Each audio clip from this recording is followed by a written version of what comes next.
एक 14 साल की नाबालिग लड़की अपनी सहेलियों के साथ नए कपड़े पहनकर पार्क में घूमने गई और सबके साथ तस्वीरें खिंचाने लगी। ये सब करते उसके पिता ने उसे देख लिया और घर जाते ही उसे बेरहमी से पीटा और उसके बाद उसके साथ दुष्कर्म किया।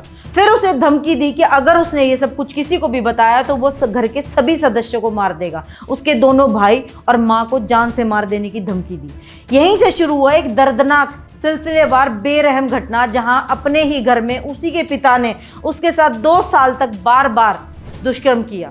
लड़की की मां घर घर जाकर सफाई का काम करती थी और पिता घर पर रहता था। इसी का फायदा उठाकर वो अपने तीनों बच्चों को बार बार बहाने से पीटता, बेरहमी से उनकी पिटाई करता। जब भी कभी लड़की घर पर अकेली होती उसके साथ दुष्कर्म करता और फिर उसे पीटता और धमकाता और चुप रहने के लिए डराता। किशोरी इतनी डरी हुई थी कि वो 2 साल तक चुप रही। ना ही बाहर उसने किसी को कुछ बताया और ना ही घर पे।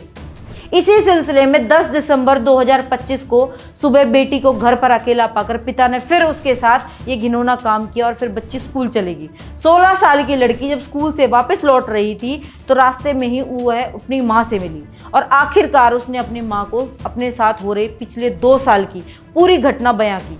बेटी की बात सुनकर मां के होश उड़ गए। वो तुरंत थाने पहुंची और शिकायत दर्ज कराई।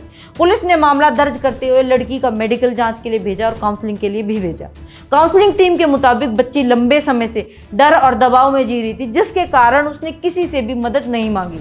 शिकायत के बाद पुलिस ने आरोपी पिता को गिरफ्तार कर लिया है। पूछताछ में वो अपना बार बार बयान बदल रहा है, लेकिन लड़की की शिकायत और सामने आई जानकारी के आधार पर कार्रवाई तेज कर दी गई है। फिलहाल लड़की सुरक्षित है और उसका इलाज व मेंटल सपोर्ट उसे दिया जा रहा है। पुलिस पूरे मामले की तह तक जाने के लिए आगे की जांच कर रही है और पिता के ऊपर पोक्सो एक्ट के तहत कार्रवाई की जा रही है। ये घटना छत्तीसगढ़ के करोबा जिले से सामने आई।